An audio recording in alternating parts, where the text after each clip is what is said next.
Boy, the franchise player, Double B Bad Blood, joined by the mixologist and substance chemical Julian. Oh, look, it is that dude in the chair right there, Josh James. And ladies and gentlemen, the legendary Sir Mo is in the house. Yo, welcome to the Roundtable Pro Wrestling Podcast. So, you know, man, we're trying to get Mo on the show for a long time. He was trying to get on last week, but he was having technical difficulties.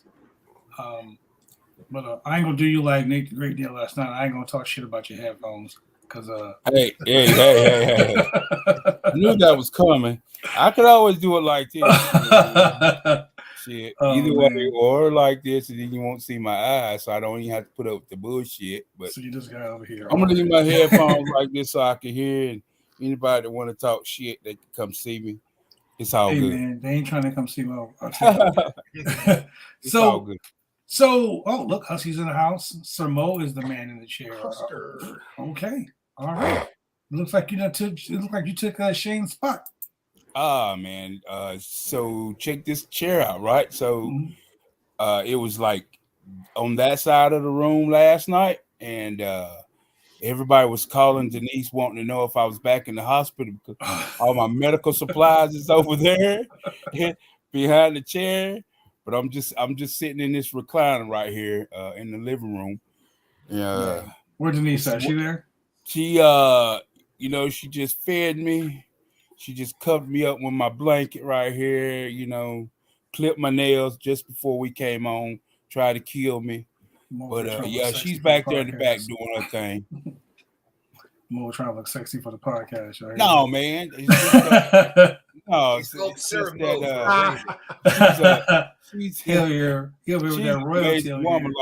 She's an amazing woman. Like if I forget to do something for myself, she's gonna do it because she ain't gonna have me walk around looking like I'm homeless or something like that. Shout out to Denise, man. So I'm excited. I'm excited to be here, man. Last week my phone was acting up. I don't know why I couldn't get on, but Denise pulled out the computer laptop last night that she bought me for Christmas that I've only used like twice.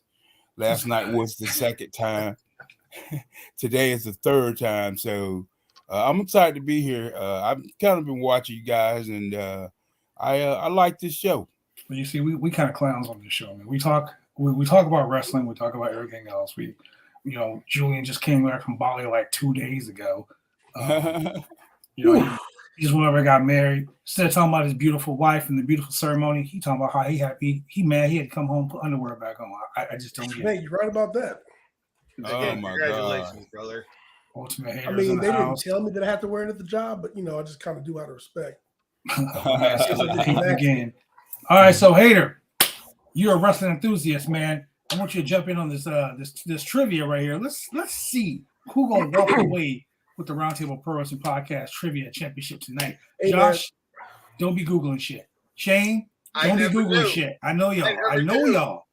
Hey, y'all, we're ready to go. Just so you know, this is the Gimmicks Edition Volume 2. We are talking about some of the best and worst gimmicks in professional wrestling. That includes gimmicks, the people, and gimmicks, the matches. Oh, God. So, if you see a Judy Bagwell up here, don't be surprised. Judy Bagwell. Oh, shit, here we go. No, that's terrible, dog.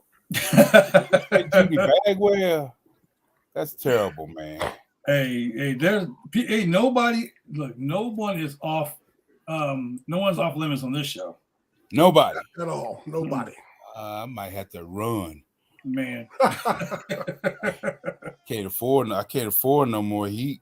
Man.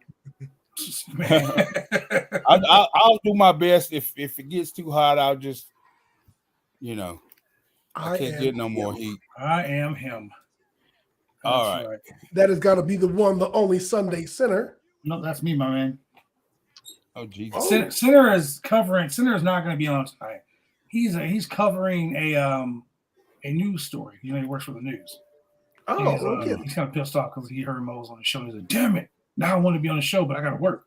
Yo, man. He must be covering Fox News or some shit. Yeah, I know, man. I just work at Fox News. I hate that job. So Mo, take your phone, take your camera, scan that. Getting that W. Scan. Shane, are you talking about getting the W? Get the hell out of here. Scan that QR code at the top. You got a hater. You gotta smack Shane. That's why. And then get I just tried to scan it, man. It's one of those things. It kind of sucks. Let me blow it up for you one more time. Yeah, give that a shot. There it is. It's a big ass QR code. Yeah, sometimes mine does that too. Sometimes it won't I'm using my work phone because I'm using my other phone for other things. I'm a little pissed off right now because I got some shoes from Nike sent to me. These Jordan 2 lucky greens. And they tried to tell me they came to my house. You couldn't get through the security gate at the house. I'm like, what security gate? And they're like arguing with me, like, no, it's a security gate. I'm like, I know where the fuck I live. There's no security gate. Did we say security? Like, I know where my house is. Yeah, so FedEx can FedEx can choke on these. Let's see who's talking crap in the chat. I need Darby MJF in England. Oh, you know what, man? I think Jay White, man. I think Jay White might be over and doing the England thing. Okay, I'm in there. Sweet. Oh, there he is. All right, so let's go ahead and get this thing going. The rules are simple, Mo. All you gotta do is click the button before everyone else do to get points. That's it. That's right. And some of these questions are worth double points. You might have a little bit extra time. Mm-hmm. You know how it goes. Pick the best answer. Hopefully you're correct. And we're going to start this joint now. Let's go. Here we go. Roundtable Pro Wrestling Trivia Gimmicks Edition Volume 2, starting in 3, 2, and 1. Question number 1, starting off with double points. Oh, shit. Name this wrestler's gimmick. It's Bobby the Axe Sullivan, bro. Oh, damn it! I messed up already. Wrong button. Already messed up. Damn it. Button. Good look at you. Damn it. Black blood. Yes, that is not the executioner. That is black blood. Oh, I hit the wrong button, bro. I noticed as soon as I hit it, I was like, wait, it's not blue. All right. So, damn. Josh James. Mo. Josh James. We got Sir Mo kind of beat you to the punch, brother. Bro. I can't be losing to Mo tonight too, man. I need to get my championship. I think Mo might be a ringer. He's gonna come in here. Don't put me over now. Don't put me over. I'm trying. Shit, I'm trying to win. I done lost 4 weeks in a row. I'm trying to get back. Don't put me over. Kevin Lawler told me, he's like, I man. think Blood should lose the franchise player name from now since he's lost 4 weeks. Apparently. Apparently. I'm just that dude. That's it. All right, question number 2. Here's a quiz for you. The maestro, Rob Kellum, is the real-life grandnephew of who? Just look at that face, man. Is he the grandnephew of Bobby Heenan? Actually, he looks like adorable Adrian Adonis. He does. Adrian Adonis or the big cat Ernie Ladd? I'm going to say... I mean, it could be Ernie Ladd. Shit, it's wrestling. Oh, I was correct. I just guessed. I was really going to pick Adrian Adonis because he looked like Adrian Adonis. Nah. Gorgeous Good George. job, 4 of you. Sir Mo has increased his lead. Damn, I need double points Will again. they call I'm him doing Sir bad. King of wrestling trivia? Right from the start, I'm doing bad. Oh, man. At least I'm higher than Shane. All right, question number 3. The wrestler behind the Arachnaman gimmick was, this is a gimme. This That's is a gimme. easy, bro. Everybody should know this. Boy, Was Horace it Hector Hogan. Guerrero? Was it Horace Hogan? Was it Booker T? Or was it Brad Armstrong? No, it was not Hector Guerrero. Who It was said Hector Brad Guerrero? Armstrong. I don't know. Put your hands up, Shane. That's why you still got the W. You still got the- Hector Guerrero was a gobbledygooker. All right. Question number 4. It's quiz time. Tank Abbott faced Big Al in what type of gimmick match? Just so you know, Big Al was Tank Abbott's former bodyguard who got mad at Tank Abbott for leaving MMA and joining wrestling, and they had a match. In fact, Tank Abbott pulled a knife on him at ringside. Oh, yeah. I know this one. That's not good. Yes, it was a leather jacket on a pole match. No, That's it was dumb. a wheelie match. What the? Me and my That best is really friend, dumb. Mr. Bones, we reviewed this pay-per-view, so I remember it. Oh, okay. Damn, Josh is in the And lead. you're wishing you could give those brain cells right back. Man, All right, so Josh James has jumped into first place, and Meowtos is jumping up in the ranks, and the franchise player is on. hey, the we board. don't want to talk about that right now. Let's just concentrate on the game. All right, y'all. This is question number 5. What does that mean? I mean, double points. Let's go. That means double points. So let's jump into this real quick, shall we? Double points. Question number 5. Jungle Jim Steele also wrestled as. Was he the Renegade, Ultimate Warrior, Gato Negro, Jack Perry, Marvelous Mark Mero, or Love Machine X? Love Machine X. What the? Where do you get this shit from, Julian? Hey, man, you got to do your research. I got to sit there and go through the crates. Man, you be digging in the crates. I don't know. I just took a guess. Yeah. Oh my God. So let's see here. So the answer was Love Machine X, which nobody got. But 2 of you picked Mark Mero, which is hella funny. 3 of you picked Renegade. And somebody picked Jack Perry. That was me. Because Love Machine X sounds so fake. Hey, Okay, Jungle Jim Steele. don't ever assume that the answer is not the one that sounds as Hey. stupid. I know, that's the thing. Jungle Jim Steele wrestled as Jungle Jim Steele, Love Machine Steele, and Love Machine X. It looked like Mark Merrow to me, man. And he looked like Mark Mero. Hey, you know like they say, all black people look alike. He said Mark Merrow. Yep. Marvelous Mark Mero. Ah, I didn't say trying to be bad. I said Marvelous Mark Mero. Marvel. Terrible. The boxing gimmick. All right, question number 6. Husky said he on the bottom. Hit Row wrestled on the indie circuit as Top Rope Records, the Hitmakers, Mogul Affiliates, Mogul affiliates. or Cash Money Wrestling. Mogul affiliates. Come on, man. You know how much I hate those guys. I don't know. Good job. Oh, wow. Look at that. Look at that.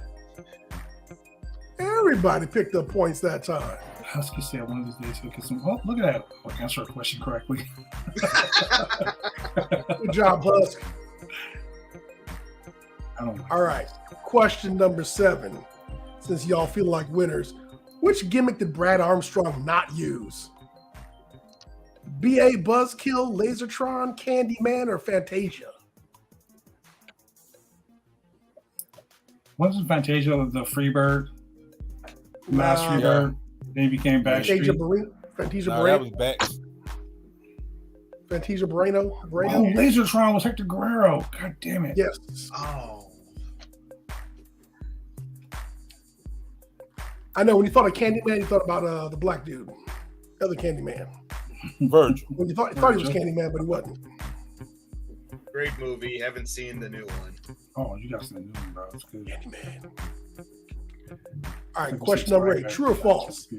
Giant Gonzalez had a recurring role on Supernatural. It's true. Everybody's favorite giant. It is true. Elegante. I have no damn clue. It's false. But he did have a recurring role on Baywatch, Thunder in Paradise, and Hercules: The Adventures Continue. Or something Oh like that. god, I hate this game. Oh man, I feel like a cigarette right now. I'm getting smoked. All right. Question number 9. We're coming up on double points, man. You might get it. Man, Name this wrestler gimmick. Oh. I know this guy. And once you get the answer, I'm gonna tell you the story behind this. So first of all, name this wrestler gimmick. Is it G.I. Jack, Major Stud? Cobra. It is Cobra. I know the gimmick. Jack Farmer, also Yep. NWO Sting, having served in the Gulf War with Sergeant Craig Pittman, a legit Marine sergeant, Mhm. abandoned Cobra in the jungle, then reported an AWOL back at camp. Cobra lost all rank and respect, learned to wrestle, and came to WCW seeking revenge on Pittman. I remember that stupid shit. It was a WCW Saturday night staple. Yeah. Oh yeah, they were on Saturday night all the time. We can never do a rewind of that match. Those matches. I saw their match on Hey man, he lost his veteran benefits. I'd be pissed off too. He couldn't get the GI Bill, none of that shit. Damn. Yeah, he I'd was be mad. I'd be like, fuck Craig Pittman. Fuck you, Sarge. That's what Teddy Long be saying. All right, question Actually, number Cobra 10. was All an right, adult film star. all right. Double points. Y'all ready? All right, let's go. Double points. All right. Flashback time. Double points. Name this tag team gimmick. Is that Chip and Dale, High Voltage, Falcon Team? It's Ace Thunder and Light- Gary, bro. Ace and Gary, or the John Tones? It's Ace and Gary, bro. I'm gonna take a guess. I have one. Come on, man. Click that button. You got 30 seconds. Think long, think wrong. Get your points, baby. Thunder and Lightning, baby. Not to be confused with the World Wrestling Council Thunder and Lightning down in Puerto Rico. Definitely not to be confused. Yeah. And yes, that also was Jack Farmer. Oh, You want a Jack Farmer thing today? oh, Mo's in the league. Mo back now. in the I'm league. in second Mo place is this back time. at the Mo knows his WCW, man. Nah, I'm just a good guesser. Shit. He just closed his eyes. Don't give me no credit. Don't give me no credit. My niece was in third place one time for like a whole game because she just kept picking buttons. She was like, I was pressing buttons. I don't know. All right, next question. Question number 11. Name this gimmick. You know this one. That's my dude. That's fucking Is Rap that Master Master P P? right there. A Slam Master J. That's That's Shucky Jive Johnson. Johnson. That's SJJ, baby. Shucky Jive Johnson. What? Really? Y'all didn't know what P Really? was? Really? Rap Master Yeah, but they P? used to call him the Rap Master when he came to the ring. Rap Master P. And Oh. Slam Master J. Wow. I picked Slab Master. You picked you picked Shucky really? Jive Johnson, did you? Really? Really? Yeah, he Slam used to come Master to the J? ring as Rap Master P in news. Oh no! That's why they got you. They Oh, just baby. start with the Here beat. comes the franchise. I'm back, baby. 3 in a row, man. He's on fire. All right, we're coming up on question 12. What's the franchise going to do? True or false? Adrian Adonis was a former AWA World Tag Team Champion with Jesse Ventura. That right there is True or hella false? false. It's adorable Adrian. True or false? Look at y'all knowing your wrestling history That's here. right. They were called the East-West Connection. Was that their tag team name? I believe so. Okay. Who they defeat for the tag team belts, though? I'm not gonna try to even. Where's think. Jimmy Garvin and Mr. Electricity? Steve Regal. Oh, okay.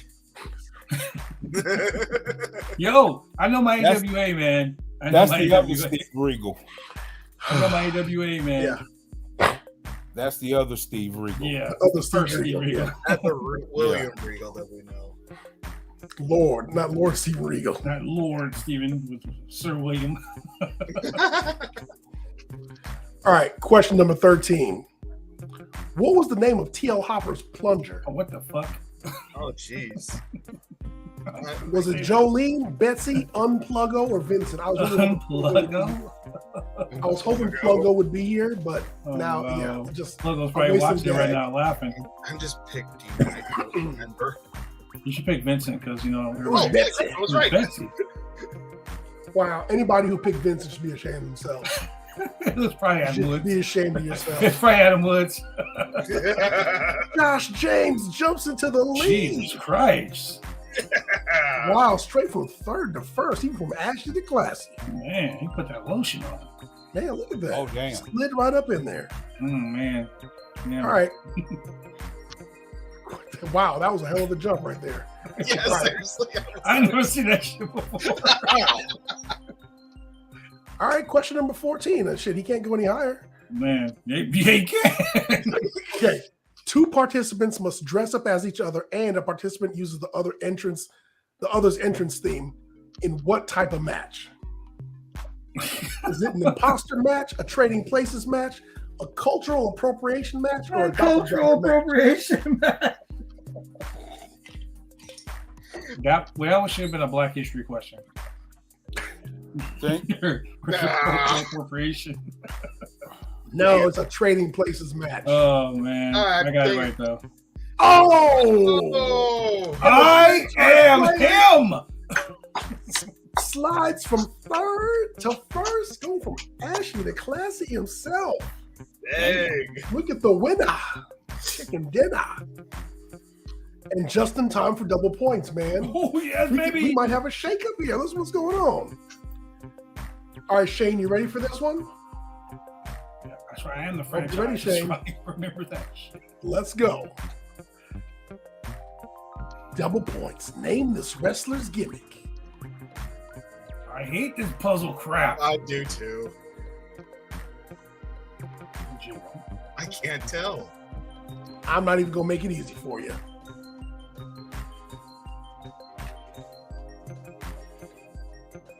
Tell you what, it's not Savio Vega.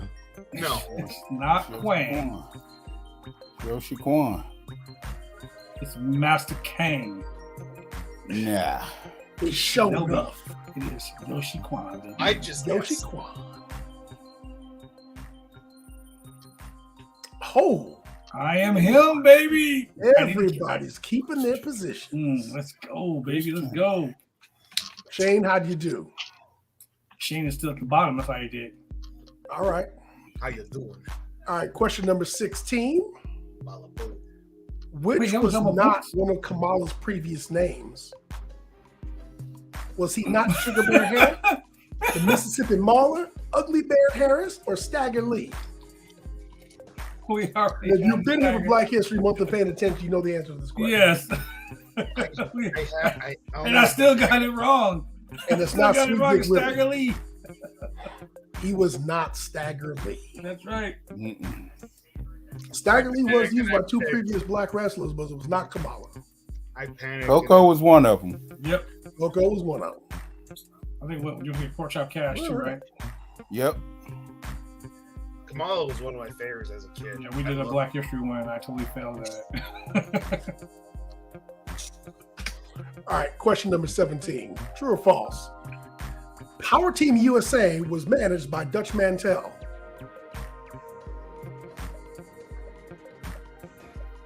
Not gonna say anything. And they look different. I know you chewed on this one, Bad Blood. I already know the answer. I already answered it. And the answer is It is false. because Why they were, is They were that? not Power Team USA. They were the Blade Runners. They Right. were Freedom Force. And the Freedom Fighters. That's what they were. Freedom Fighters. Freedom Fighters. And I already picked True, and I was like, fuck. As soon as I did that, I was like, fuck.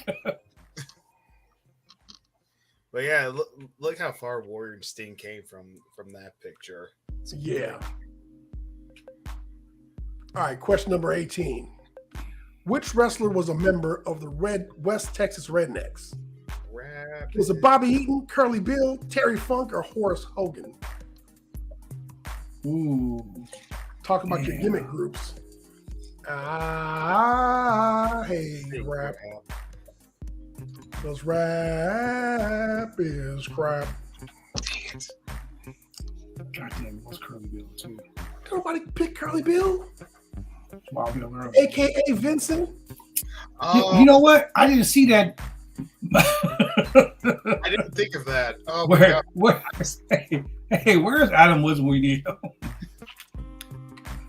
I was Man. going to Vincent. Y'all need that meat sauce money. Yeah, get that meat sauce. You all went hung up the off guard more. You know that answer. Man. All right. No movement in the board. Franchise player still in first place. Followed by Josh James and Sir Mo. And then the rest of y'all riffraff. Let's get on down to question number 19. It's a quiz. WCW's answer to China was this wrestler named. Europe.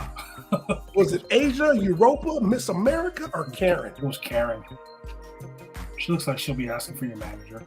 She's going to be asking for your manager. Can I speak to your manager? I remember that. Wow. 3 of you said Europa. Did she look that way? What the hell? Someone actually said Not someone. 3 someone's.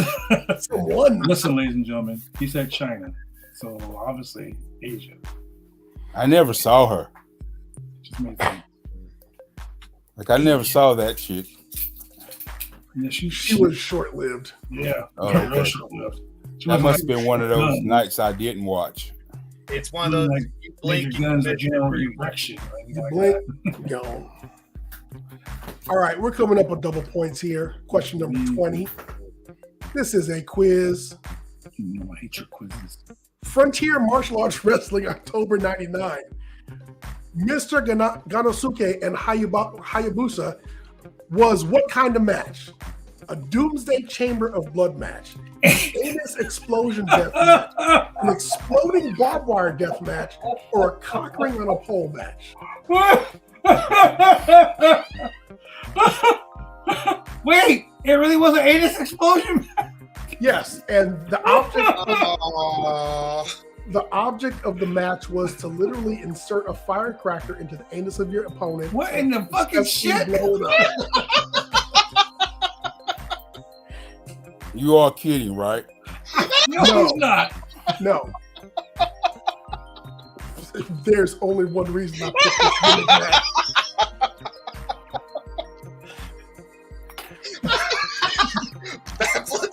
Hey, I was researching gimmick matches and I was like, oh, this is going in. Hey, you know what, man? We need to go to a goddamn commercial. We'll be right back, man. Professional wrestling is one of the toughest sports going today. If you ever dreamed of being a professional wrestler, then former WWE superstar and World Tag Team Champion Sir Mo of the famed tag team Men on a Mission invites you, yes, you, to join his Bumps and Bruises Academy. Now in 2 locations in Carrollton, Texas and Sherwood, Arkansas. allowed Sir Mo and his head coach, Dante Smiley, and other coaches to get you on the road to an exciting and rewarding career. Class is forming now for your shot. Contact Sir Mo at 704-819-7312 or fill out an information questionnaire now. Don't wait. Make your dreams come true today by joining the Bumps and Bruises Pro Wrestling Academy.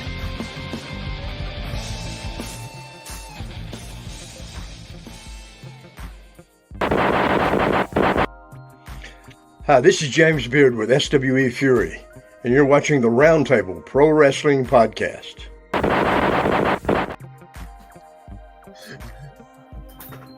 And we're back. Exploding anus match. Yes, an anus explosion death match. That's terrible. Oh yeah, that is terrible. It's horrible. Yeah. Only I in mean, Japan. nobody. All right, let's move on. I was like, what the fuck is that? I know, man. Only in Japan. Oh man, Hey, you learn Only something new in every day. we surely do. Yeah, seriously. All right, question number 21. No more exploding ass questions. The Ding Dongs previously wrestled as the tag team of the Rock and Roll Rebels, the Southern Rockers, the Nightmares, or the Bushwhackers. Ding dongs, huh? Those are the original ding dongs right there, by the way. Those are not the original Ding Dongs. Ah, dang it. No one picked the rock. The Ding Dongs started off as the Rock and Roll Rebels. Then they got moved to WCW and became the Ding Dongs. Not quite an upgrade. Who said the Southern Rockers? Four My of you. stupid ass. That was me. I said it too. Shit. Me too. I thought it was him too. All right, question number 22 then. Damn. Extreme Rules 2012, the Shield versus Team Hell No, was what type of gimmick match? Tornado tag team match, a tag team ladder match, a Waffle House hardcore match, or the ultimate endurance match?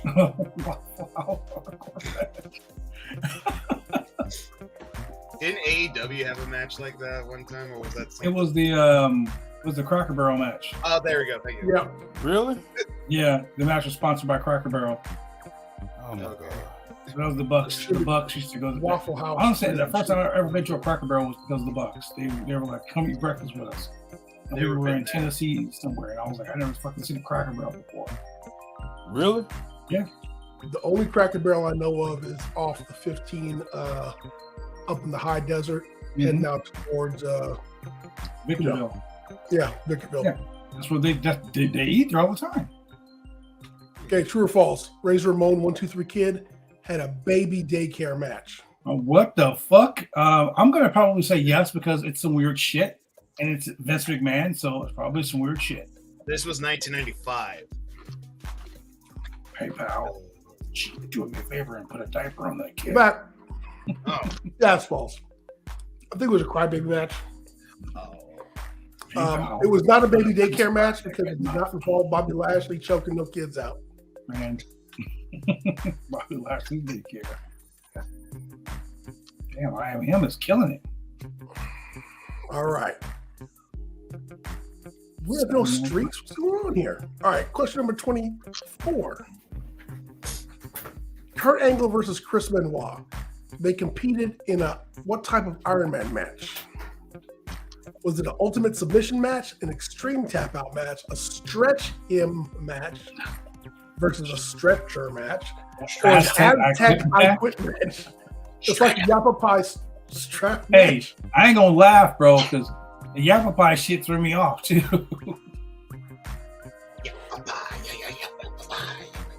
Yeah, we all picked the same Terrible. match because it only made sense. yeah. Oh, Hater has the highest answer streak of 3. Too bad he's not on the board. Good job, Hater. I mean, good job. Didn't mean to hate on you. Oh yeah, I remember that match. All right, we got double points right here. Question 25. Mankind faced who in a pink slip on a pole match? Was it Ahmed Johnson? Was it Kane? Was it Triple H, The Rock, Dude Love, or Gunnar Scott? Gunnar Scott.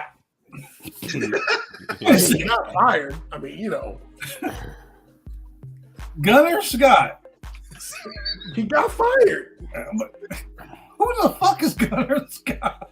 He got fired that quickly. There's The Rock. Was that during the McMahon and Helmsley era? Probably. Yeah. Yeah.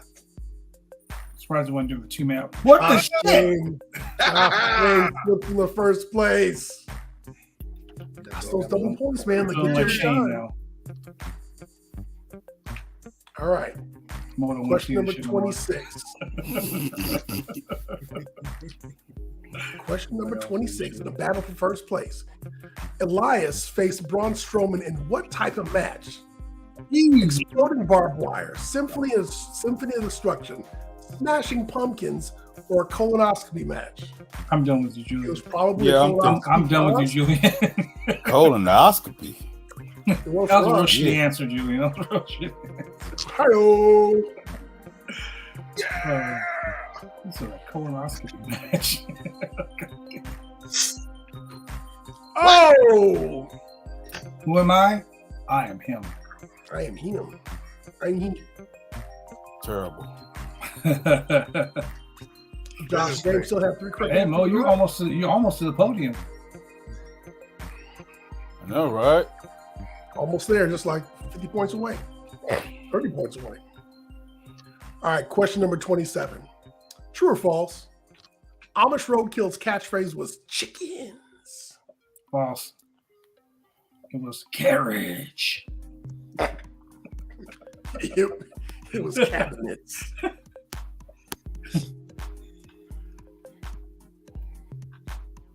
It was Rumspringer. Yes, everybody knows he said chickens. Except for one. Shane, you got one right? Oh, Shane did. Look at him. Shane trying to catch up to Mo. All right. All right, question 28. More difficult question. Name this wrestler gimmick. Oh. Is that Captain Canuck? The Is that the Crimson Calgary Chin. Kid? Is that the Calgary Warrior? Or is that the Crimson Chin? It's the Crimson Yeah, Chin. Oh, yeah, the Crimson Chin. It's the Calgary Warrior. And who was underneath the mask? The Miz. The Miz. He just answered just a little bit faster than you. Here we go. This is Shane, it, I know you baby. got that one right. This is it, baby. 2 more questions. 2 more questions. Remember, the last one's double points. So, question number 29. True or false? Billy Jack Haynes also wrestled as Black Blood. Nope. I'm the only black blood in this house. Y'all got to pay attention. Like a lot of these questions and these trivia modules string together. The answer is true. That was our first question of the night. Yep, the second question was black blood. At least he wasn't Baron. Ooh, hater. Hey, he was gonna make you famous. All right. Last question of the night. Ooh, We got a Here we go. straight up battle for first place here, and a straight up battle for third place too. So everybody on your P's and Q's. And what you know right now, this question's for double points, and you have 6 answer options. Oh, god damn it, I hate these. You have 30 seconds. Are you ready? Go. Which one of these people was not a Dudley boy or not a member of the Dudley family? Was it Big Dick Dudley, Dances with Dudley, Dudley Dudley, King Kong Dudley, Chubby Dudley, or Snot Dudley? Who was not a member of the Dudley family, of the famous Dudley gimmick? Shane, you should know this one. Yeah, it's dances with Dudley's. Shane. Nope, that was a Dudley. I know. God damn it! I Oh, said yeah. Chubby Dudley. You forgot about Chubby Dudley? I did. All right, Oh, so fuck, here we third go. place. Oh Ian no, no, no, Throne, no, no. And second place is Oh damn it! Throne. And the winner, and still Oh trivia God champion, damn it, Josh! is Josh James. Victory is mine. Josh. I'm gonna give everybody time to do a little snap picture of the screen. I like to thank my mom. I like to thank God, who was on my side. This is Who bullshit, was your name, man. Josh? I didn't hear you. This thing was rigged. Can't hear you, Josh. Nobody gives a shit. That's terrible. But I like is- to be now pronounced as the new. That's terrible. What did he say? I am He's now gonna the keep on great doing it. muter. That's terrible. Ladies and gentlemen, thank you very much for joining us on the Roundtable Pro Podcast Trivia. We're going to be back in like 30 seconds with the Roundtable recap of AEW Dynamite. So, Josh, are you going to stay with us? No, because I haven't watched it. It's not on yet where I live. Oh, You live in Portland like I do. I live in Corvallis, not Portland. Same shit. Same state. Not really. Well, I watch it live, so you're going to watch the recap. Let me tell you what happens. A lot of people win, and a lot of people lose. Some people win, they shouldn't lose. That's true. Anyway, with that being said, ladies and gentlemen, we'll be right back with more of the Roundtable Pro Wrestling Podcast. all right. In 1 See ya. minutes. Great seeing y'all.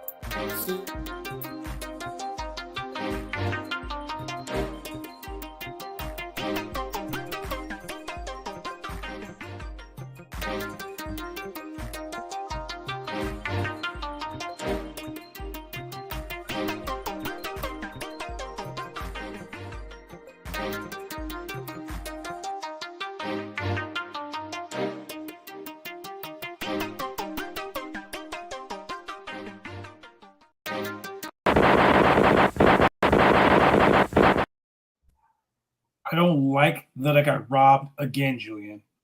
Man, that was a slim margin too. And it was not a midget question, so that was okay. I don't do well with the midget Yeah, question. at least it was the midget question. So, ladies and gentlemen, welcome to the Roundtable Pro Wrestling Podcast recap of AEW Dynamite. And it is me, your boy, the franchise, Boy Kim with Julian, with Sir Mo in the house, WWE, WWF legendary Sir Mo, the man, the myth, the legend behind the OIWA.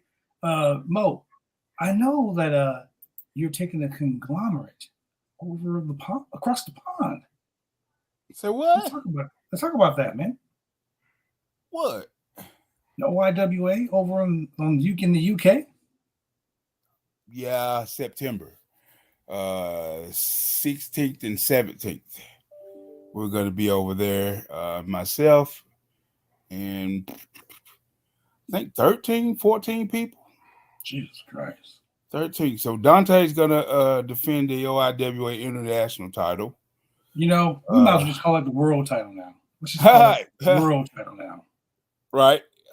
Evelyn Carter's going to defend the women's international title. My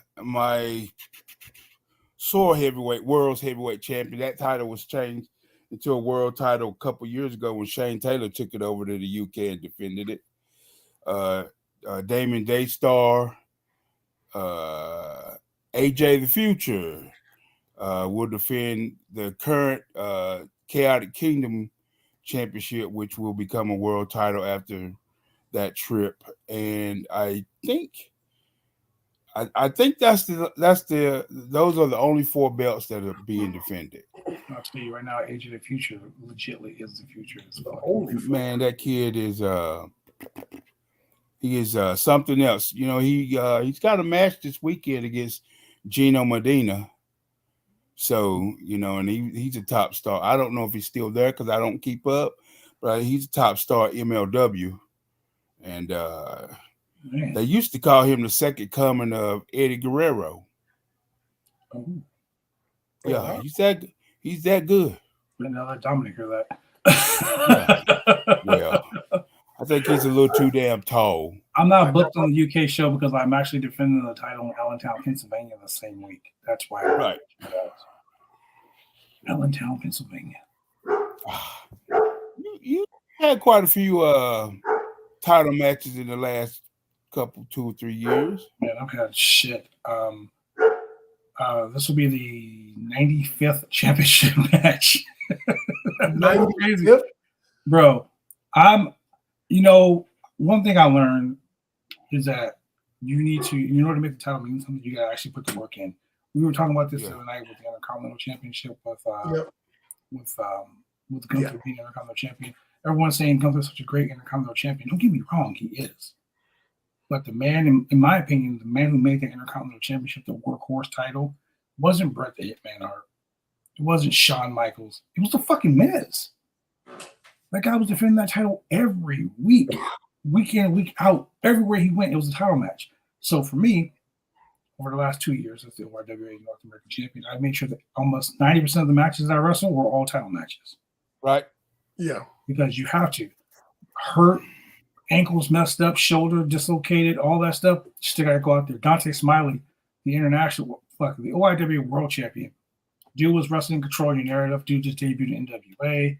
Dude was on AEW Dark, AEW Rampage. Dude was going everywhere doing stuff. Evelyn Carter, she was wrestling on AEW Dynamite Rampage as well. I think she do a match against I think it was not Jade. Athena for the Ring of Honor Women's Championship. Right? Yep. Yeah. So and YWA, you're a workhorse.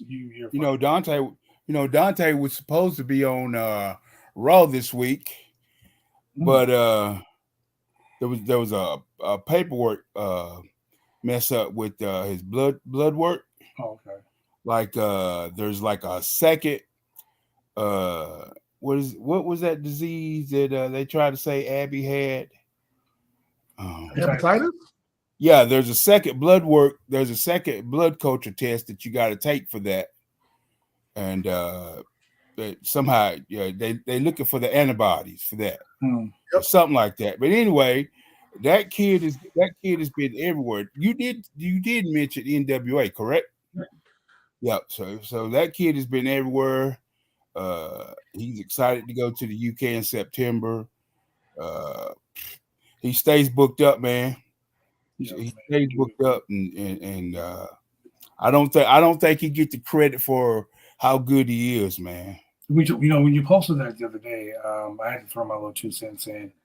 The fact that he's been to the Control Narrative, NWA, he's been at AEW, he's been on Dynamite Rampage, he's been everywhere doing the most. The fact that he's not signed is, okay. I'm going to say it right now. You got guys like those 2 jackasses in the Mogul affiliates who are signed. Parker Boudreaux, who couldn't tie his boots. The guy can't run the fucking ropes, but he's got a AEW contract. Right. And someone like Dante, who's literally wrestling all over the friggin' world. You know what I'm saying? The guy's got charisma. The guy's got the body. The guy's got the attitude. He's got the swagger. The guy's got the ability. You hire Parker Boudreaux and not this guy. Tony Khan, Book of the Year.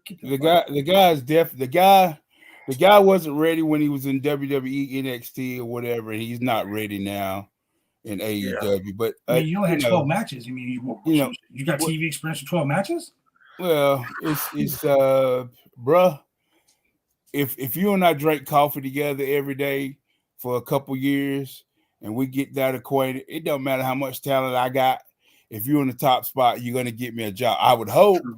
And to me, I feel like that's one of those situations. That's one of the many situations in our industry that's gotten people jobs, because there are some people out there can't tie Dante Smiley's tennis shoes, man.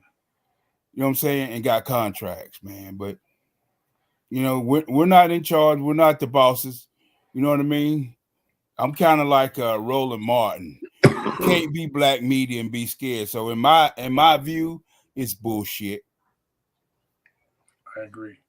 It's bullshit. He don't have a job, especially, it's crazy because the guy went down to AEW and did a match, and after the match, he was told, you need professional gear. I've never seen that guy not wear professional gear. So he comes home, he spends another $300-400 getting some more gear made by, a more known professional. Nothing. So hold on, let me get this straight. And he was keeping in contact with the person that told him that. Let me get this straight. They said Dante don't have any professional wrestling gear. They told him, but they got this one dude that wore some fucking torn jean shorts, mixed match boots, no knee pads, and a sweaty, dirty ass t-shirt. Not a tank top, a t-shirt. Yeah. And his name was, he was grossly overweight. Yeah. Yeah. You know what I'm talking about, right? Yeah, I remember that dude. How the fuck they give that guy TV time? That was the first thing in my mind. Like, you tell Dante he needs professional gear, and this fat fuck come out here and pardon my French, but oh no, I'm sick of the politics of the bullshit, man. Give talented people jobs. You know what I mean? If they ain't talented, I don't care who's buddy, cousin, butt buddy, or whatever they are. Don't give them jobs before you give talented people, jobs. They're sitting out here busting their tails, 365 days to stay in shape and keep that look. Man, we can talk about it all day long, but until we got the $1 million, $1 billion, the money to back it up, a lot of the stuff we got to do, just like in America, we just got to take it. We talk about that on the show a lot. We talk about people that deserve to be in certain spots and some people who don't deserve to be in certain spots. We've got people come on our show that don't like Liv Morgan. We have people that come on our show that don't like Raquel Rodriguez because she's with Braun Strowman, she's getting a push. Right. I mean, we see it all the time. And I'm a proponent for this. I'm a black wrestler. I ain't got to be a rapper. I ain't got to be a fucking singer. I ain't got to be a pimp. Right. I ain't got to be a thug. I ain't got to be whatever the black stereotype of professional wrestlers are. I'm not that. I get in the ring. I'm like Shelton Benjamin. I get in the ring. I fucking wrestle. And that's it. I don't shuck and jive like Booker T. No, I don't do that shit. I'm not a butler like Virgil. None of that shit. But if you want to get somewhere in this industry, and you're a black wrestler in certain places, you got to do the Virgil type of shit. You got to do the R-Truth, shucky ducky bullshit. You got to do all that stupid racial stuff. If you're Asian, you got to be a ninja, or you got to be a samurai warrior or some shit. If you're Mexican, you got to be a fucking lawn maintenance person, or you got to be a cholo, or you got, if you're white, then you're Hulk Hogan. You're Ric Flair. Dude, they got Simone's being cholos. I mean, what the hell? Exactly. So they got Italians playing Arabs. So Just saying. Yeah, it's you look at it now, you think, okay, so we got more African American wrestlers here, there, and everywhere, and you think, the business is changing. It's the same. Yeah, you got more African Americans that have jobs and positions or whatever, but the business is still the same. You know what I mean? My hat's off, and I applaud Booker T for everything that he's done and accomplished in this business. I applaud Ron Simmons for everything he's done and accomplished in this business. Keith Lee, maybe Shane Taylor. See how short that list is? Very short. Shane Strickland, maybe, but you see how short that list is. Like, you got Mark Henry. Let me not leave out Mark Henry. Myself, King Mabel. I'm not going to leave us out just because everybody else does. But the list is small, man. Over all of the wrestling companies, man. AEW, WWE, Impact, GCW, PWG, MCW, New Japan Pro Wrestling. I mean, if you spread out the list is very small, man. The list is, and nobody gets to cut. What's funny about it to me, what pisses me off about the whole thing is some people can do some of the doggest shit to some of these companies, like Warrior, for example. God rest the dead. He had the most heat of anybody working for Vince McMahon. Fuck yeah. Comes back. Not only does he get a Hall of Fame bid or whatever, but he gets an award named after him. They You know made what I a mean? video called "The Destruction, the Unraveling, the something." They made a DVD. The Destruction of the Ultimate War. Yep. They buried him. They buried him on a DVD that Right. was sold. Right. Yeah. And then they were like, it's all good. Come on back. Come on back. We're gonna get a little ring real quick. We got you, dog. Yeah. It's that, man. It's not, you know, it's not that there's not any black wrestlers out there that's ever been on top, because they have been. But when you look at the numbers, when you count 15 people, say 15 people, we'll use that number. 4 of them may be black. The other 11, you know, and they've done some really foul stuff. And then there's some of us out here that's never done anything foul, but we're forgotten. We're treated like we were never there. You know what I mean? And it's crazy to me how that's just okay. But it's not. Depends on who you talk to. That's just okay. You know. Let me ask you this, Bobby. As long as I get my money, that's just okay. Yeah. We never talked about this in all the time we've ever hung out, talked, whatever, whatnot, during the years I've known you. What was it like being a black wrestler in Vince McMahon's WWF? You know what? To be truthful with you, man, if you came to work and you did what you was told and you worked your ass off and kept your mouth shut, you didn't have any problems out of Vince or anybody in the office or the agents or none of that stuff. Your biggest problems came from the workers, man. Like, Lord rest his soul, a lot of people gonna cuss me out for this. But like for me personally, Ludwig Borger was an asshole. Bam Bam Bigelow was an asshole to me. You know what I'm saying? I didn't even know the Big Show, right? I never even met this guy, bro. But I went to Atlanta, Georgia back in 99 or 2000. I went to Atlanta, Georgia to meet up with the Hardy Boys to talk about a book, and they was coming through Greenville, South Carolina, and I was running shows in Newberry, South Carolina. And you know, I had worked some indie shows for the Hardy Boys when they ran their own promotion. Omega, so we was kind of cool on that level. So I drove all the way to Atlanta, Georgia to meet them, to talk to them personally about this booking. And I walked in, I had just walked by the little screen that was showing the matches, right? And Big Show didn't even know me, dude. If I was one of those ghetto ass niggas like I used to be, serious business, man. I'm being dead serious. He didn't even know me, never met me, didn't know nothing about me. And I was on the move. It wasn't like I was standing. I was on the move, walking by a monitor, and he started talking shit. I want to say, you big motherfucker, you. Who the fuck you think you talking to? You know what I'm saying? Because I'm a grown ass man, dude. That's probably why I got so much heat now. You know, because I had an altercation with Shawn Michaels.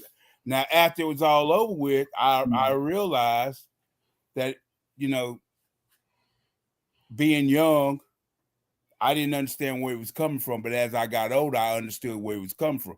He just handled it the wrong way. I'm a grown ass man. Don't put your hands on me, dude. I'm from the hood. You know what I'm saying? Before I got in the wrestling, I stood on the corner. And I don't even have to tell you what that means. You know what I'm saying? So I'm you put your my thing is this, and anybody that knows me knows this. Put your hands on me, say something bad about Denise Jones, and I don't care if we the best friends or what.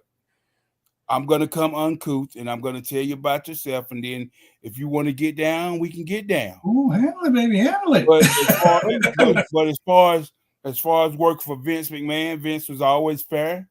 Anytime we wanted to talk to him, he always talked to us. You know what I'm saying? But you know, there wasn't a lot of There wasn't a lot of African Americans there when me and Nelson was there. Kamala was leaving.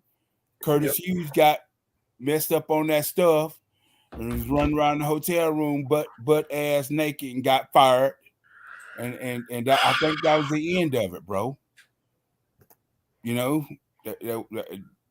I think we were the only two at the time that was still there. Everybody else, when we came in, was going out the door.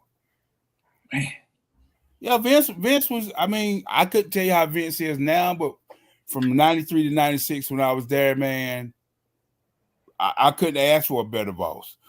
You know, the only issue I ever had with Vince was Nelson and I wanted to ask for our release at the Royal Rumble 95, and I had been suspended off TV or something for 9 months, but I was on the road because of the incident with Shawn Michaels. And when we brought it up to Vince, this is the only issue I ever had with him. He said he had no knowledge of it.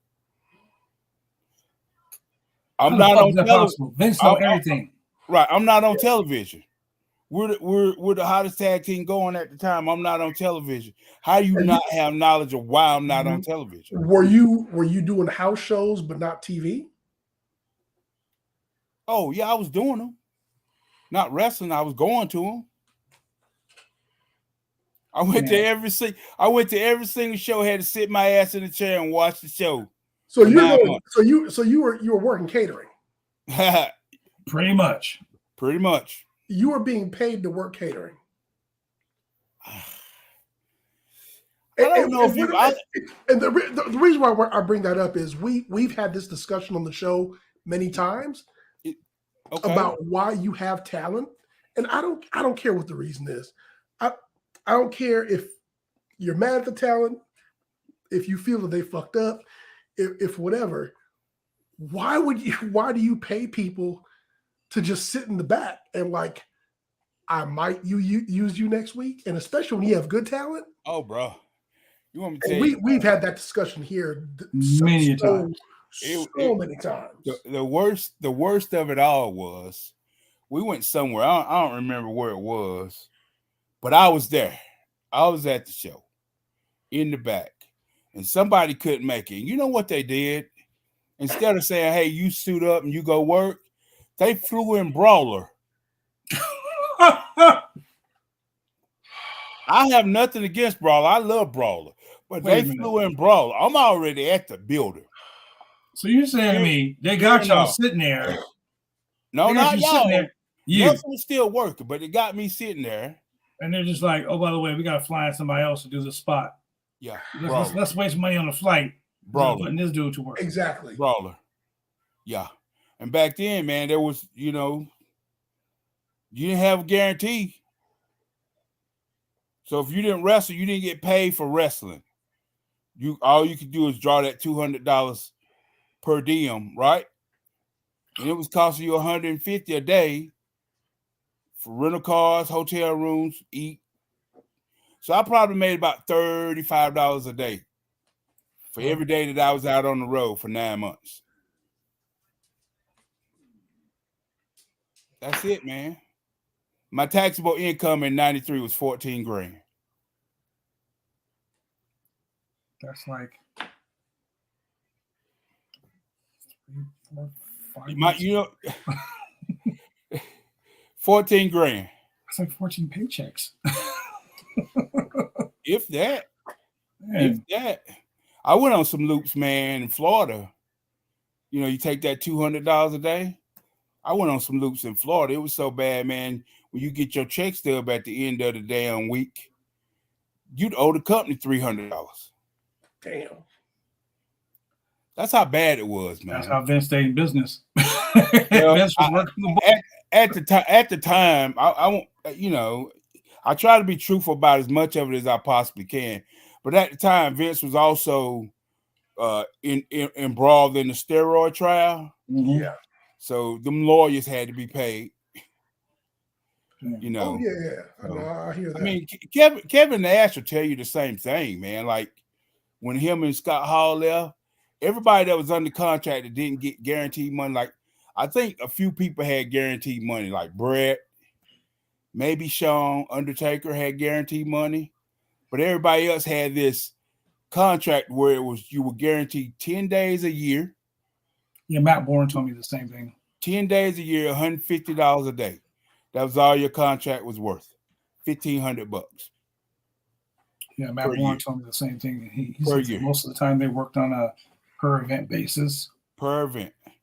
Like that's why I say you They went to liability Florida. and shit. Oh, Yeah, okay. you went to Okay. Florida, you got that nothing. I mean, I know we're talking mid to late 90s. But I'm sure at the same time you had an old lady. Yeah. You may have had a house note. Me and Nelson were together, yeah. I mean, you had Car note. You weren't sitting at the hotel room twiddling your thumbs, you know. Nope. So, and like you said, the whole wrestlers filing taxes thing is a whole different conversation I want to have one day. Oh yeah. But you do it. Okay, you do it because you love the business. Yeah. Save that answer. Yeah. But you're doing it because tomorrow's a new day. I might get my shot next week. This might be my big break. The merch money is good. That's a now thing. That's a now you- thing with the merch. Yeah. Back Because then, you it was said- not a merch thing. Because you said you're off TV for 9 months and you're still showing up. And I guess you're saying, well, I don't want to not show up and be in breach of contract and get fired and get a bad reputation. No. So No. did you No. tell me more? I was 26. I was 27 years old, dude. Okay. I grew up in the projects. I remember not having power and waking up roaches crawling all over me. I remember that, right? Okay. So here I am. No, I'm not making any money, but for a while now, I'm on national television, right? Okay. Everybody that I grew up with expected me to either be in prison or dead by the time I turned 18. Okay. So I already proved them wrong. I love then as much as I do now love wrestling. Okay. Right? As far as contracts, that part of it never came into my mind. As far as quitting, that never came into my mind because in my mind, at some point, this has got to end. I just got to weather the storm and get through it. And when Nelson and I went to Vince, that happened in summer 94. When Nelson and I went to Vince in 95, this is when Bischoff was shelling out the change, right? Yeah. Royal Rumble 95, Nelson and I went to Vince about, we wanted to get our release. Okay. And at this time, I didn't have a choice because my whole life, I wasn't a drinker. I didn't do, drugs or nothing like that. But that day, I knew that we was going to Vince and we was going to ask for our release, right? So that day, no matter where we were, no matter what we was doing, Nelson was always popping the gimmick, smoking it up, right? So that day, Nelson called me to his room before we went to the building. He said, yo, bro, this our last day, man. We asking to leave here, man. You might as well just pop one with me. And I was like, to hell with it. Popped it with him, walked into the building, big ass sign that says drug test today. It's like there's no getting out of it now. Yeah, you know what I mean? baby. We got to go have this conversation. Ooh. So we went in there and we went in there and we said, Vince, can we talk to you? Vince is like, sure, come on in. We went in there and we sat down and we was like, first thing we want to say is we want to say thank you for the opportunity to be here, but we think it's time to go do something else, because Mo's not working right now, and it seems like you pulled the plug on Men on the Mission. Yeah, you've got Nelson working singles matches, but they're of no consequence. No, And that day, Vince was like, no Vince stakes. Vince was like, he was like, you guys are still young. Nelson was only like 20, 21 at the time. I think I'm like 5 years older than him. So Nelson was just a kid, right? Mm-hmm. So Vince was like, y'all still young. So I don't want you to go nowhere. But in our mind, we knew what that was. That was, I don't want y'all to end up in WCW in 90 days. So Vince said, well, what can we do? What can we do? Well, number one, Mo should be wrestling. Is this the Rumble where you lasted like a whole long ass time? No, that was 94. Okay. This was the Rumble where I lasted like 4 seconds. God damn. Yeah. How you go from, I think I lasted 25 minutes to 4 seconds, Mo? I know, man. So Vince goes, he says, what about at WrestleMania 11? I put the tag titles back on you. Smoking Guns had them at the time. Mm-hmm. I put the tag titles on you guys. And we were like, okay, that's cool. That's cool. That's what we want. We've had them, but we want to run. You know what I mean? So we agree to that. We agreed to that. And by the time the conversation with Vince was over, they was through drug testing. So we missed that deal. The next day, when we get to Raw, Vince called us into his office again and said, hey, I got to have a conversation with you. And this was about Owen Hart and it was about Yoko. Because Yoko was slowing down and they had to do something different with Yoko. Yeah. Okay. Owen Hart was coming back from vacation. So Vince said, look, guys, I promised Owen that I would do something with him when he comes off of the vacation. And then they had to do something with Yoko. So they stuck Owen and Yoko together and said, okay, we're going to put the tag belts on Owen and Yoko at WrestleMania 11. And Nelson, we're going to give you the King of the Ring. Right? So he promised Nelson the King of the Ring. And Nelson was like, okay, that's cool. That's cool. But what about Mo? Now you done took him totally out the picture again. Mm-hmm. And he was like, Vince was like, no, he'll be out there with you as your manager. And there'll be times when you guys are still, do the tag thing. And the way it was supposed to go was Smoking Guns dropped the belt to Owen and Yoko. Owen and Yoko dropped the belts to the Allied Powers, Davey Boy and Lex. And then the Allied Powers drop them back to me and Nelson. We did the setup matches, but the Monday Night Raw that they were supposed to show the tag match between me and Nelson against Lex and Davey Boy, Lex showed up in Minnesota for WCW. That's when he did the fucking I'm gonna be at WCW in the Mall of America. Yep. Ooh. We had already shot and filmed those matches, and then Lex screwed the whole deal up. So the next weekend, instead of showing those matches, we did this thing where we because Nelson had won the King of the Ring, because he won the King of the Ring, you automatically get a title shot at SummerSlam. So we did that setup match where Davey Boy tagged with Kevin Nash, and we turned on him. We turned on Kevin Nash. Davey Boy turned heel on to Kevin Nash. So that's how that story ended up getting like that, because Lex showed up, Lex fucked it all up. Yeah, same thing happened with Ravishing Rick Rude. He's on Monday Night Raw. Yep. And he's on WCW the same night. So those, so long story short, Royal Rumble, we didn't get the belts back. Nelson didn't win the King SummerSlam, which he should have. He had a hell of a run as King Mabel. He should have won that. Yep. But Bill Watts was the booker now, and Bill Watts said that Kevin Nash needed to slay a dragon. Nelson was the dragon. So Kevin Nash beat Nelson. Next pay-per-view, it was a casket match against Undertaker. Undertaker put me and Nelson in the coffin. Yep. So Royal Rumble 96, during the Rumble, Nelson splashes Henry Godwin. We come back to the dressing room. Godwin's holding his stomach, coughing, and supposedly spitting up blood. That Nelson supposedly, stiffed him on the splash.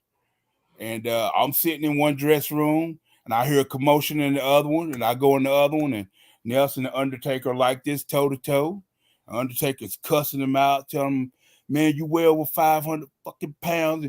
You can't just be dropping that weight on, people like that. JJ Dillon comes in, splits it up. Nelson comes to the other locker room. We go in the other locker room. He said, man, let's go. And I said, what do you mean? He said, let's go home. Now, this was at the Royal Rumble, San Jose, 1996. I think it was San Jose, 1996. So we catch a red eye back to Nashville. Monday morning, we call JJ and say, hey, we want our release. We don't want to talk about it. We just want, because we was just tired of all the gaga. Oh, yeah. And JJ said, well, let me talk to Vince. And he went and talked to Vince, and Vince said, put it in writing, and he'll give us our release. We put it in writing, FedEx it back. They FedEx it back the next day. And because we asked for our release and we were released, we had to forfeit about 6 months worth of pay. Checks that were due to us. They do that. You know that, right? Damn. Y'all never heard about why Jeff Jarrett stood them up for that money? No, I already know that. That's why he stood them up for the Intercontinental title with China. Because he knew if he left, he wanted his fucking money up front. He wasn't gonna get his money, right? And that's what happened, man. Okay. Everybody thinks we got fired, but we didn't. All right, hold up. In any other legitimate business, and I'm going to say legitimate business because I've worked for legitimate businesses all my life, where every 2 weeks you work 40 hours, you get paid for 40 hours. You consult for 80 hours, you get paid for 80 hours. You don't accumulate 6 months worth of paychecks. Yeah, you do. And then someone lumps sum you out, or kind of like. Yeah, you do, because number one, you do. you do. Yeah, you do, because number one, they only give you payoffs for pay-per-views every quarter. Mm-hmm. You don't get it that night. You don't get it next week. You got to wait a quarter. That's why. Because they got to get out. They got to get the buys. They got to get the gate. They got to get the merchandise sales, the rebuys. Okay. You know what I'm saying? Because back then, they run the same pay-per-view like 3 times in a month. And then they lump all that money together, and then that's how they determine how they pay you. Oh, okay, I get that. Right. But the fact of the matter is, if that pay-per-view happened 3 months ago, January. If that pay-per-view happened in January and I quit in March, right? You're telling me that I'm going to forfeit March through January? If you or quit, March you through are. October? If you quit, you are. Mm-hmm. How? That's just the way it is. I man. mean, it's like saying that I didn't work there for that 6 month period. Look, I signed a contract with this company when I was young as fuck. I was 22, 23. Yoko was champion, and Yoko took me under his wing. Rodney was the coolest motherfucker in the history of all coolness. Right. He pulled me to the side and was like, listen here, man. Don't sign that paper until you fucking read every fucking word. Every word. You're smart. You're a college boy. Every word. Wrestling is great, but you need to read every fucking word. Every word. I mean, think about it, man. How many syndicated television shows out there that people are still getting paid millions and millions of dollars? Remember the guys from Friends? Friends, they're still getting paid 20 years after it was up there. Okay. A lot of the people that are not in the Hall of Fame right now are not in the Hall of Fame because they made a big stink out of not getting paid for the network. Sure. This is where, I'm going to tell you the one thing I learned from Jim Ross. All those years I wrestled for UPW, and UPW was a developmental company for WWE. Right. Cena, Christopher Daniels, Kevin Quinn, all those guys never told me this shit until Jim Ross came. Chris Bosch, Scorpio Sky, and myself. We're doing Canada's Most Wanted gimmick. Jim Ross was there watching light shows because he always came to watch Cena and he came to watch Samoa Joe and all those guys, right? Came to one of the shows, watched it, and was like, yeah, you guys did really good. I like your gimmick and everything. I love it. 2 motherfucking weeks later, because Jim Ross was head of talent at the time. Mm-hmm. What do I see? I see Lance Storm, Christian, and Edge, Christian and fucking Tess doing an un-American gimmick. The same shit we were doing. So naturally, I was like, what the fuck? That's our gimmick. Right. Jim Ross came back to the UPW show. a couple months later. And he was like, hey, can I? I'm like, excuse me, Mr. Ross. That's when I asked you a question. I'm still young and stupid. I don't know anything about wrestling. I mean, I'm here. I love wrestling. I didn't know anything about the business side. He says, come on, you can talk to me. What do you want to know? I said, well, I was watching Wrestling Challenge, and I saw this gimmick that some Canadians were doing, the same thing that we're doing here.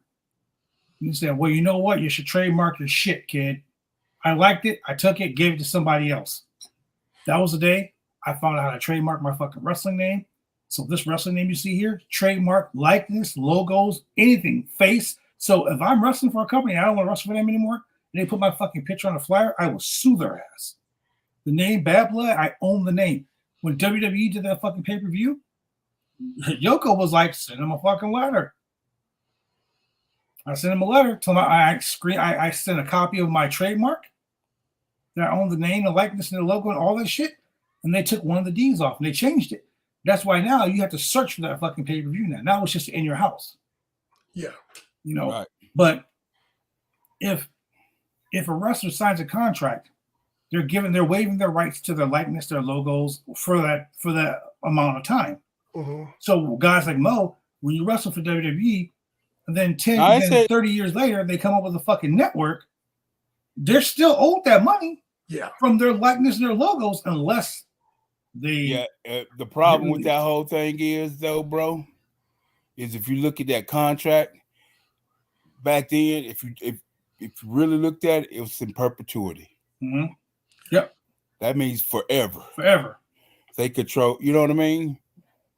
So I used to, back in the early 2000s, I used to get a letter from them whenever I would advertise myself, and it'd be my show, right? Mm-hmm. And they'd say you have to put your real name and then put formerly known as, right? Mm-hmm. And I've used Sir Mo now for 20 years. Never got another letter. You know why? Because when they let the trademark go, I got it. Yep. You know what I'm saying? I got it. And so I don't have that. But with that company, I don't have a problem with that company, man, because it's just individuals, man. It wasn't Vince, it wasn't management, it wasn't none of the agents. You know what I mean? I didn't have any problems with any of that. It was just people that you work with, just, you know, you've been to Dallas. I mean, you've been to our area, right? Mm-hmm. You see how everybody gets along in our dressing room, gets together, parties, whatever. There's no I'm better than you, or I need to get a push more than you, or none of that. But back then, man, it was like everybody was stabbing everybody in the back. That's the Northwest wrestling scene right now. Yeah, everybody was stabbing everybody in the back, man. We had Nelson, not Nelson, Lord forgive me, I love that dude. Oscar and I did a podcast years ago, and it was called Not Your Mama's Radio. And we had Vince Russo on that podcast. Mm-hmm. And Vince Russo said, you know why Men on a Mission didn't make it in WWE, WWF, or whatever? And we was like, no. He's like, because y'all was too nice. Says, why everybody stabbing y'all in the back, y'all wasn't stabbing nobody else in the back, and that's why. You know, and so I don't know if it's like that now, but it is. There's straight on various podcasts, you hear people say, like, so-and-so, he's just too nice of a guy for the business. Right. I've heard that so much about various wrestlers, and it's not necessarily it's a compliment, but it's a double-edged sword, right? Man. Yeah. So I try to be political about everything I say about the wrestling business and that stuff, because people take what you say the wrong way, and it'll bury you. Yep. I mean, it will literally bury you. Like, I'll give you an example. Nelson went to they was doing WWE's Biggest Big Man video. This is right before he passed away. Mm-hmm. And I could show you the text messages that we had, because I saved that stuff. He said that he told me before he left, he said, like, I'm going to talk to them about us coming back doing some stuff. This is like after his third run. Mm-hmm. And when he came back, he's like, it's like, man, I talked to him, and he said, they said they can't do business with you. And I said, they can't do business with me. I said, why? I never done anything other than we left in 96, right? And they said, because you said something negative about the company on the podcast, you know, and I didn't say anything negative about the company. Let me just say that first. During the podcast, the guy asked me, you know, we was talking about my kidney and the transplant and all that stuff. And the guy asked me, because WWE, WWF, whatever, had helped so many different people do so many things medical wise, right? Mm-hmm. I think they paid for Bam Bam's funeral. Yeah. I think they paid for Paul Bearer's weight loss surgery. Yeah. Stuff like that. Just little plus all of the rehabs, right? Yeah. Rehab. Okay. So when the guy asked me if they were going to help me with my transplant surgery, I said no. That's all I said. I didn't elaborate on it, right? But what really happened was they sent out these letters to all the talent, former and current talent, saying, hey, if you feel the need that you need to go to rehab, drug, alcohol, or even mental health, we'll pay for it. Yeah, wellness policy. They had that. They had that, and then they also had that you could qualify for a scholarship to go to college. They would pay for that too. Okay. So because I didn't have the drug issues and alcohol issues, I sent them a letter saying, hey, I appreciate, you know, you guys offering this, but I've never had these issues. Can I forego going to rehab and y'all just deposit that money in like a trust account or something? And it was only like $30K. Now, I couldn't even touch it unless I went to the hospital for the transplant. Yeah. Deposit a trust account or something where I can't touch, but I got that 20% to pay for this transplant. They said no. So when you ask me if WWE is going to help me with my kidney transplant, and I say no, am I lying? No. Fuck no. That's all honesty. You said no. So I said no. And because of that, shit, man, I got more heat than Stone Cold Steve Austin had when he was there as a heel. You know what's crazy about that? Yeah. There's 4 WWE and 2 AEW producers that watch this podcast every week. I joke about it. We joke about it. Well, we're booking the shows. We joke about it. But we'll say something, and 2 weeks later, you'll see that shit on TV. Right. Because we want to make sense. We'll be like, that was fucking dumb. If they would have did this, it probably would have been a lot better. Oh, look, they did that on TV now. You know what I mean? So that being said, people, and I try to tell people all the time, these young guys, Gino Rivera is one of those guys that he preaches, don't do shit because you never know who's listening. And he's 1,000% right. That guy fucking has it because people say stuff on social media.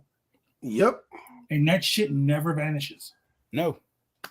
Never. That's 10 years down the line, somebody will, hey, remember that one time Bad Blood was like, Trivia Night? He fucking hates burying somebody.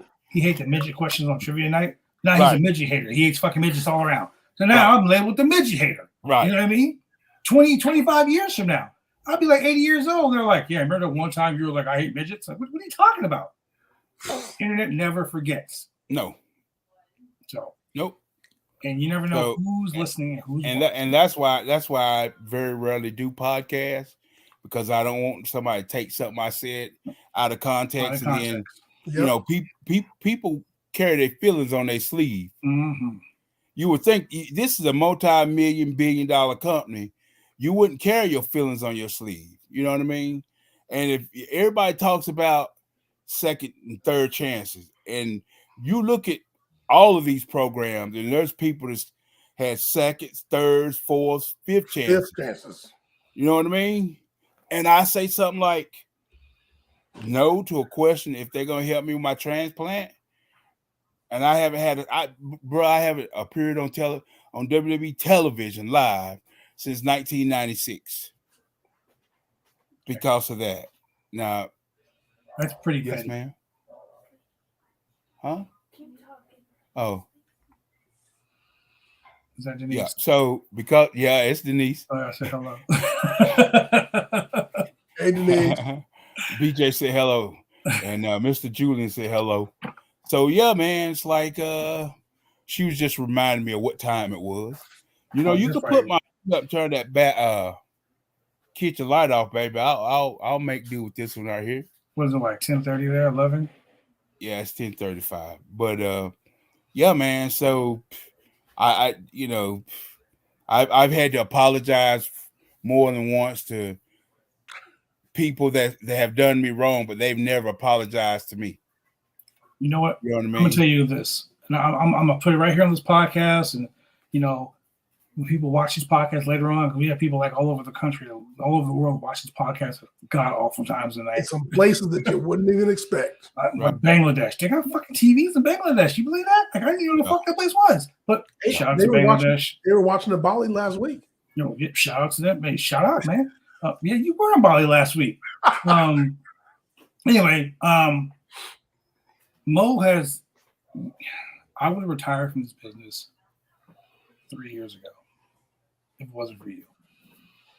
And there were times where I was going through like, you know, I literally had an emotional fucking breakdown. Like I was like literally had a breakdown. It was like I need to go to the hospital. I'm having a fucking like mental breakdown. And Mo saved me in a lot of ways. So thank you very much for that, because a lot of the person that I am today is because of my friendship, my relationship with you.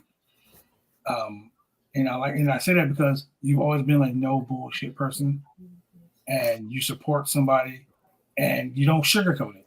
You know, you be like, get your ass up and get your shit together, and I get my ass up and get my shit together. You know.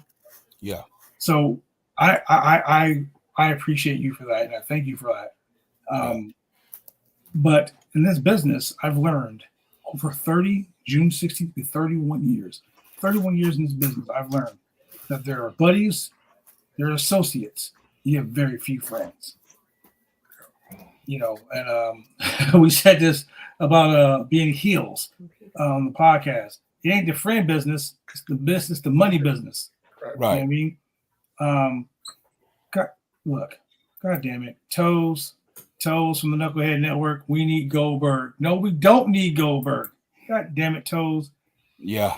Shout out to my boy from the Knucklehead. I heard he wants another final match. He wants to go on a Ric Flair retirement tour where he has like 12 last matches, you know. And $1 million per. Yeah. On the Indies, no less. Almost. But when I said this year, 12, 31, and I said that's gonna be it. And people asked me why I said I was gonna do 12, 31, 23. And I mapped it out for you. Because I'm gonna take a pinfall. It's gonna be 1, 2, 3. 1, 2, 3. You know, that's my way of giving back to the business. Yeah. And I've been hounding you for a long time about working with AJ. I told you I wanted to work with that kid from the beginning. I saw something in him. I'm like, that guy's gonna be a fucking star. And now he's going across the pond. He ain't even 18 years old yet. Nope, just turned 17. Man, this kid's look, ladies and gentlemen. Before we head out, before we cut this short, I know Mo. It's like almost 11 o'clock where Mo is. Julian just got back from his honeymoon. I'm pretty sure he wants to go see his wife. That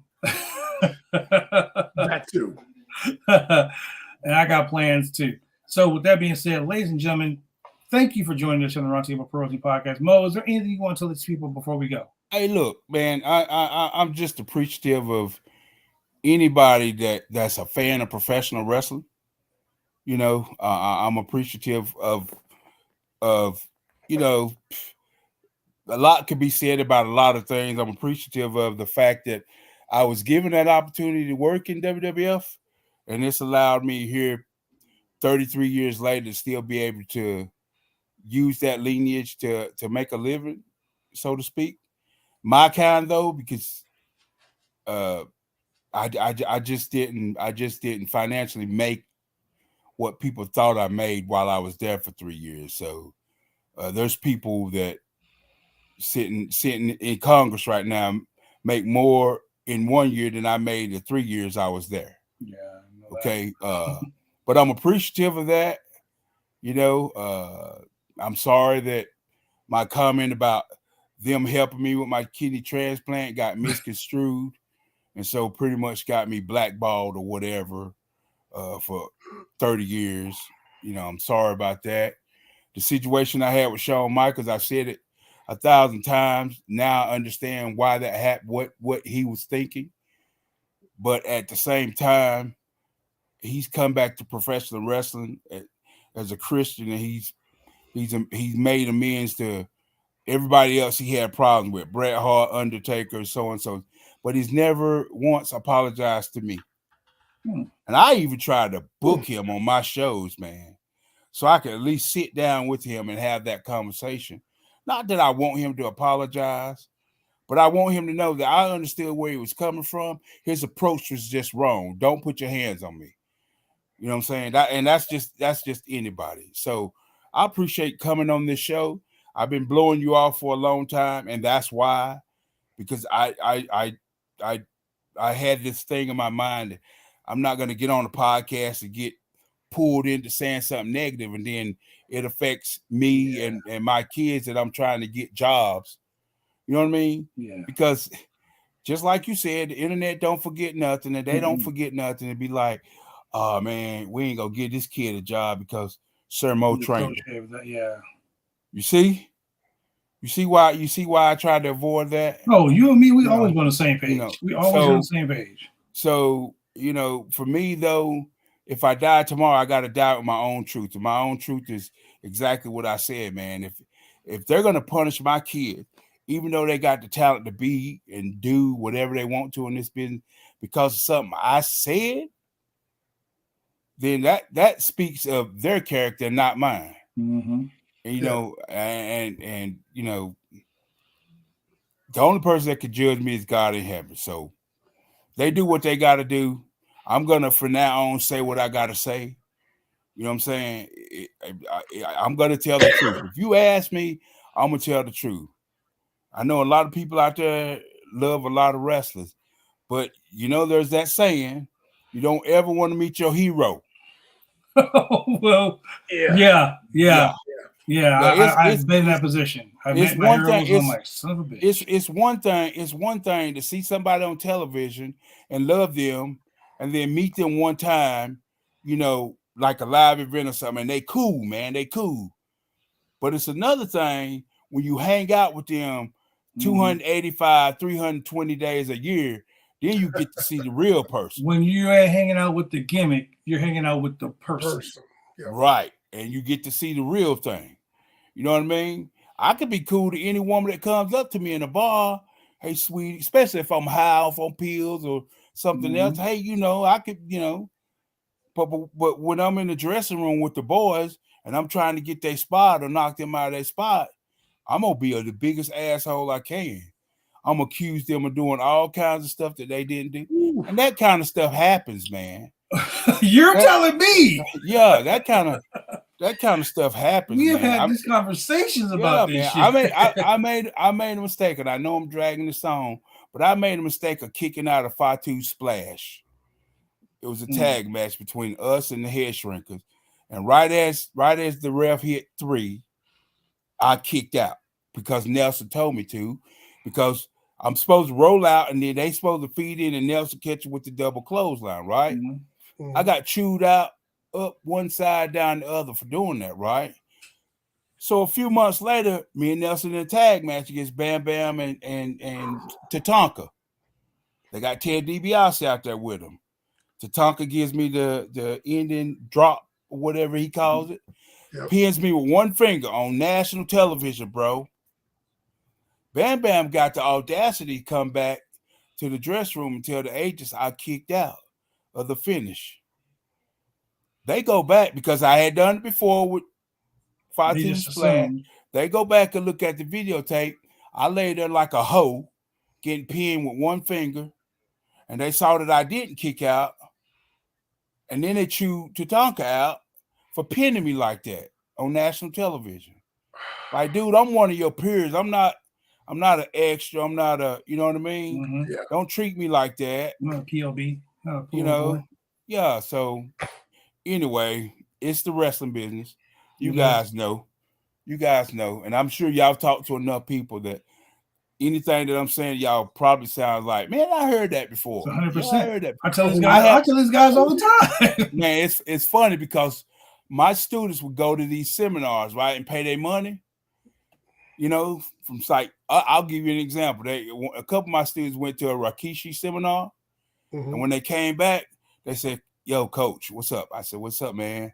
They said, "You think we'd be in the wrong if we asked Rikishi to give us a refund?" I said, "Why?" He said, "Because everything he taught us today, you had already taught us.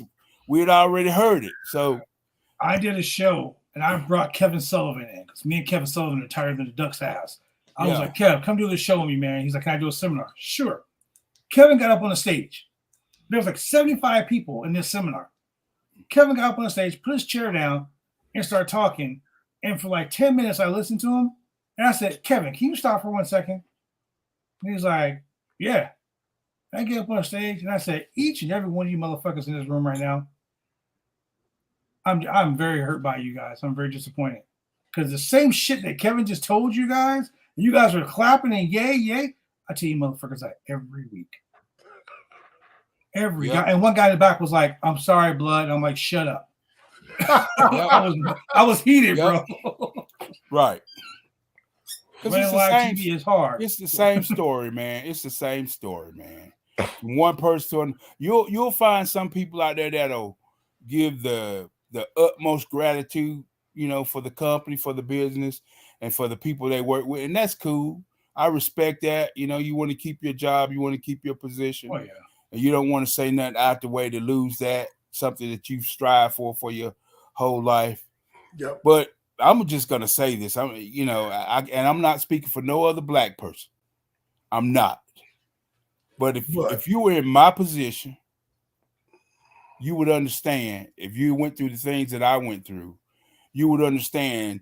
You know, somebody taking something away from you that you have no control over for 9 months, you would understand being depressed, sitting on the top of the third largest hill in Nashville, Tennessee, done drunk a case of Budweiser in the bottle, and you're not even a drinker, and you got a 9mm in your left hand, and you're saying to yourself, when I finish this Budweiser in my right hand, which is the last one, I'm going to kill myself. All because of somebody mistreated you and you have no control over it. Well, I'm not there anymore. You don't have control over nothing I say or do. So I'm just gonna voice myself. I'm not gonna bury anybody. I love the Undertaker. I loved everybody in the BSK. I got along with everybody there. I got along with Bret Hart. Me and Bret Hart cool as hell to this day.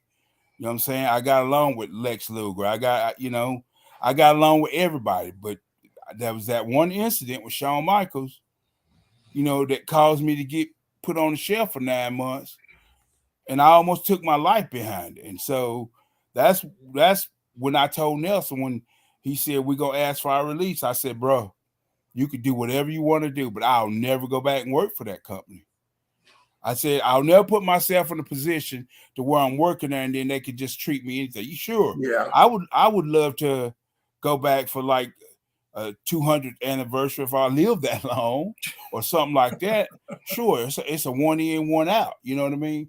But as far as sign a contract and be under somebody else's thumb like that, not my deal, man. Not my deal, because, you know, it's like you have a job, right? You're beholden to the person you work for, unless you own the business. And I don't want to be beholden to anybody. You know what I mean? I don't want to, you know, it's like I got a friend, you know, Jason, man. If Jason does something for you, he does it for you. He don't want anything. He don't want you to do anything back. And he don't want you offering him anything either. And he ain't gonna take it if you do. You know what I'm saying? If you came up to Jason and said, "Jason, here's 10 grand. Let me see you put on the biggest show you can do." Jason be like, "I appreciate that, man, but I won't do it." Because Jason is the type, he don't want you coming back later saying, "Hey man, you remember that time when?" Nope. He won't do it. So getting to know him, that's my mindset, is I'll do for you, but I don't want you to do for me. You know what I'm saying? Because I don't want you coming back later saying, "Man, you remember that time I gave you the money to pay your light bill?"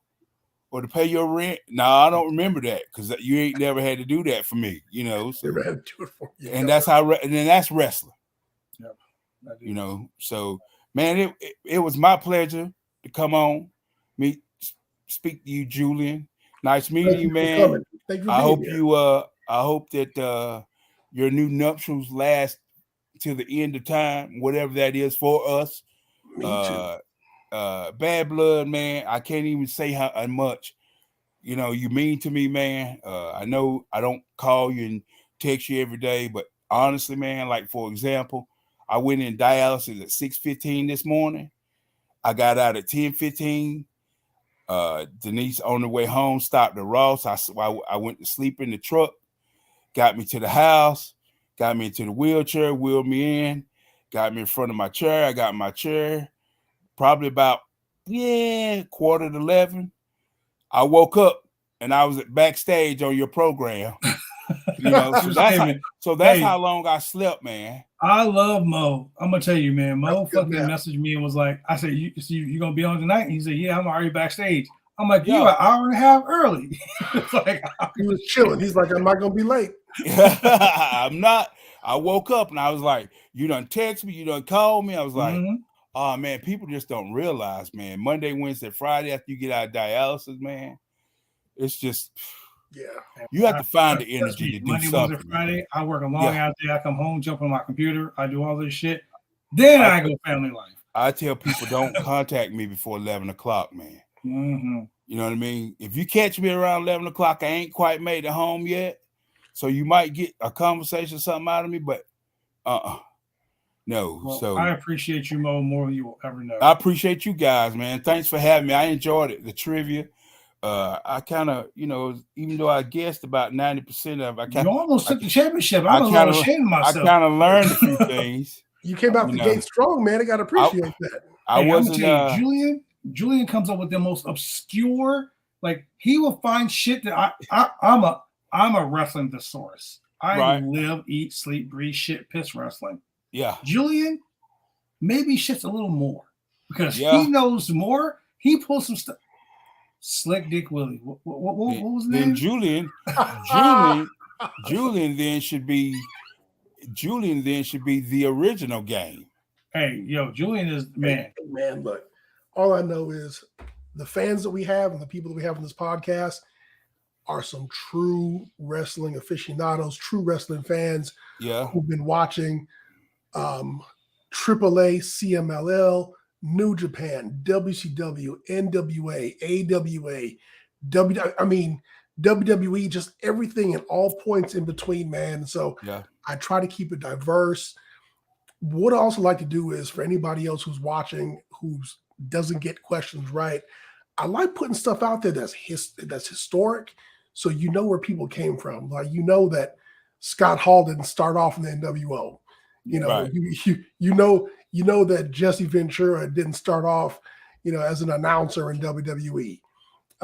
You know that you know, Quincy isn't the first like, you know, queer character that's been in, you know, in wrestling in like even in the 80s, you know, like these things go way back, and there's a lot of history, street shit like that. And every month, you know, like so every February, I do a profile of Black wrestlers, like just historic, so people know. You should follow him, Julian. You know, the Black wrestlers have been doing it since the 20s, 30s, 40s, 50s, 60s, all points in between. And we did the Black History quiz, and that was so much fun. Because, man, let me tell you, when it comes to bad gimmicks, nobody does it like us. Right, bro. But also, when it comes to setting the ring on fire, don't nobody do it like us either. Right. Julian always finds those hidden jewels. Sometimes we'll do a rewind show where we actually watch an old show and we break it down. And Julian will find the most historic rewind ever brought us Randy Hogan. The most historic rewind ever brought Paul Orndorff beating the shit out of Renegade in his robe and then getting bent by a crossbody. Shot crossbody into a roll-up. Yes. And we were like, what? We literally were talking and it just was silent. We both looked at each other like, what the fuck? Right. But yeah, things like that. So Julian, Mo, I highly suggest following Julian. Julian, if I were you, I would follow Mo. We'll do it. He's a historian. He loves Black wrestling. As a matter of fact, the video I made for the first OIWA Black History show, I sent it to Julian and Julian helped me put it together. Right. So, with that being said, ladies and gentlemen, thank you very much for joining us here on the Roundtable Pro Wrestling Podcast on the franchise for the legendary Sir Mo and for your boy Chemical Julian. We will see y'all on Friday with more of the Roundtable Pro Wrestling Podcast.